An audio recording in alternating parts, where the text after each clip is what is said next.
लेकिन दोस्तों, आज हमारा मौजू जो है वो कॉन्स्टिपेशन, कब्ज, कोस्टोकाठिन्य या हुस्र अरबी में बोलते हैं, कब्ज कॉमन भाषा में बोलते हैं।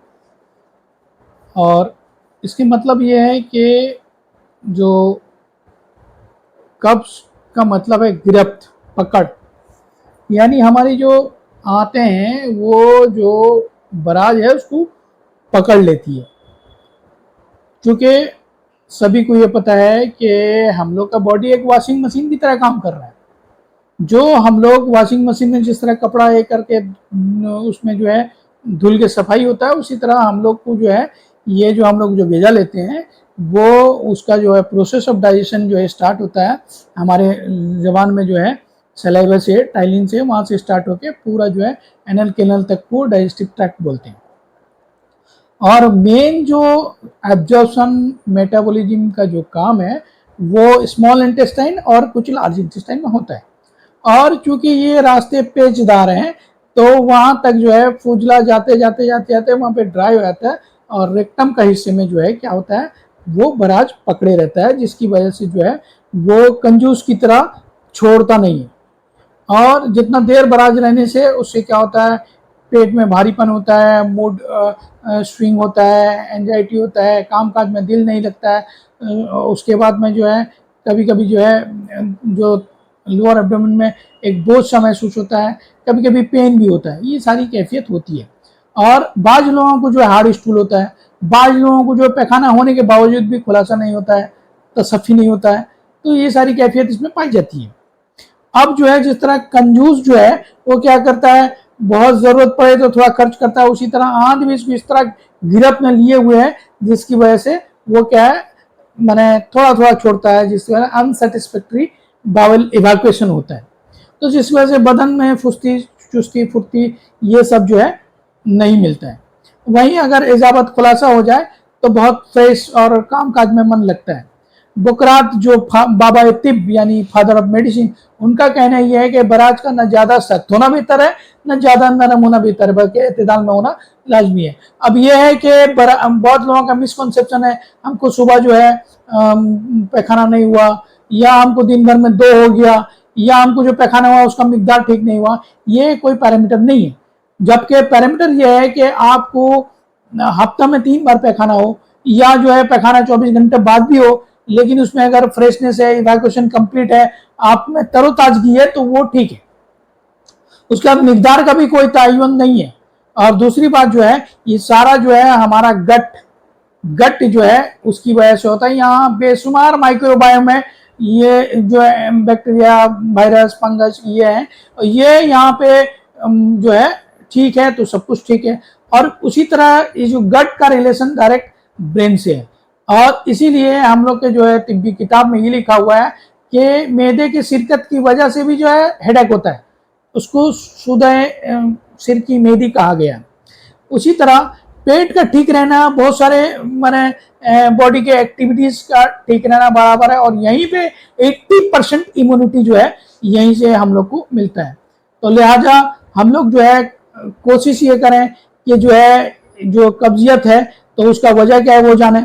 उसका वजह यह है कि एक तो low intake of water, fast food, fried food और जंक फूड, प्रोसेस्ड फूड, इस तरह का खाना, low exercise, low fat diet, और हम लोग को जो है सेडेंट्री लाइफ स्टाइल, ये सब इसके वजूहात में से हैं।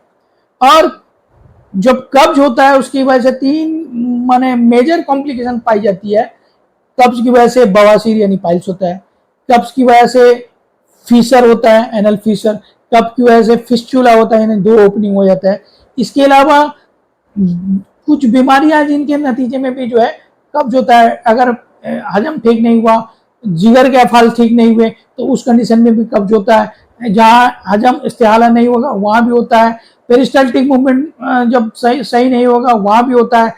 आंतों में कोई ऑब्स्ट्रक्शन हो तो वहाँ भी होता है। और ये जो कब्ज का एक जो है कॉमन ही है कि हमको अभी इजाबत की ख्वाहिश हो रही है, किसी वजूहात के बिना पे हम काम काज में मशगूल हैं, या वहाँ पे वॉशरूम का फैसिलिटीज नहीं है, या वॉशरूम गंदगी, इसी कराहत के नतीजे में हम जब जिस वक्त हमको इजाबत का ख्वाहिश होता है, जिस वक्त हमको स्टूल पास करने का ख्वाहिश होता है, वो नहीं करते हैं। अगर इस तरह का रिपीटेडली हुआ तो भी हैबिचुएटेड कॉन्स्टिपेशन में शामिल हुआ है। कॉन्स्टिपेशन भी दो तरह का, एक माने मसनूई तौर पे हुआ, एक माने पूरा मुसलसल हुआ। तो ये वजूहत है। और प्रोस्टेट ग्लैंड के एनलार्जमेंट के नतीजे में भी जो है कॉन्स्टिपेशन होता है। और सुजाक के नतीजे में भी जो है, सुजाक में आमतौर पे या फिर वो हर वो कैफियत जिसमें बर्निंग मिक्चुरेशन होता है, क्योंकि आमतौर पे जो हम लोग स्टूल पास आउट करते हैं उसके साथ साथ पेशाब भी निकलता है। तो जब पेशाब में बर्निंग होता है उसी डर और उसकी कराहत के कैफियत में हम लोग उस वक्त रोक लेते हैं। तो ये भी एक कॉन्स्टिपेशन का कारण है, बेशुमार उसके वजूहत हैं। अब इससे बचने का तदाबीर यह है कि हम लोग जो है एकदम सिंपली वे में खान पान को ठीक रखें। और हमारा जो गट है इसमें टॉलरेंस है कि हम लोग एक तरह का खाना मुसलसल न खाएं। हम लोग मुसलसल मुतवातिर या ग्रेजुअली चेंज करते रहें। आज सब्जी ले लिए, कल कुछ नॉन वेज ले लिए, परसों ले लिए, लेकिन जो है इस तरीके से हम लोग खान पान को मुतवातिर तौर पे कंटिन्यूसली हम लोग चेंज करते रहें। उसके बाद में रात में कम ग़िज़ा खाएं, और ग़िज़ा जो खाएं वो शकीर और बादी ना हो।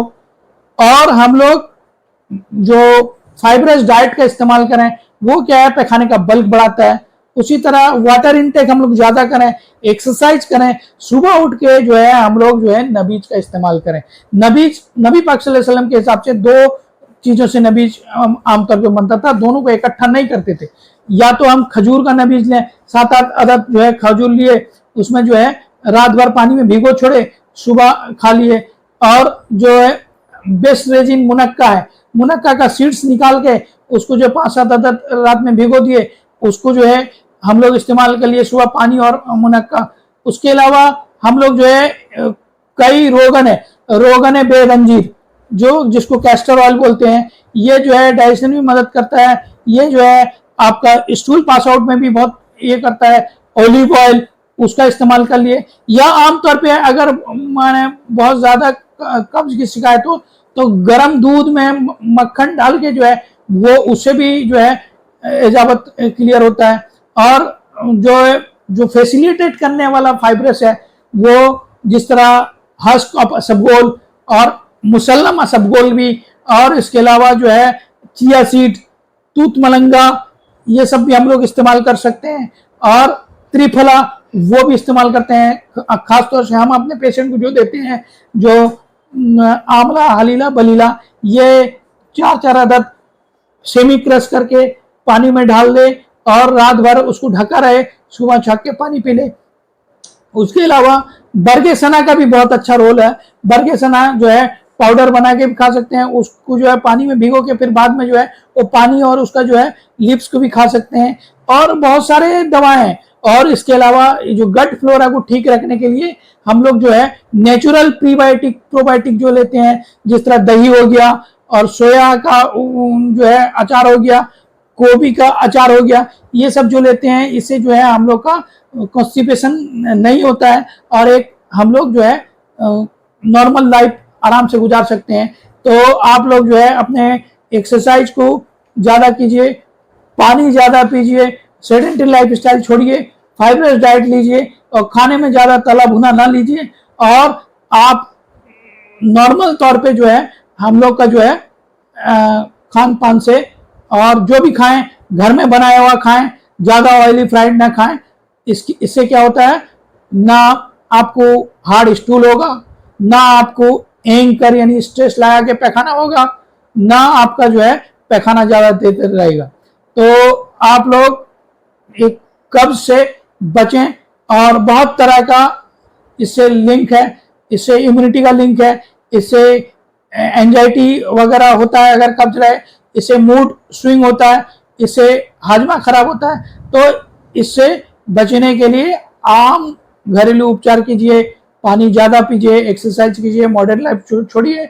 और जो है ख़ास तौर से जो पैखाना जब लगे तब जो है आप मुनासिब जगह देख के पैखाना करना रोके ना रखें। अल्लाह हाफिज। आप लोग सेहतमंद रहिए, दुआ कीजिए।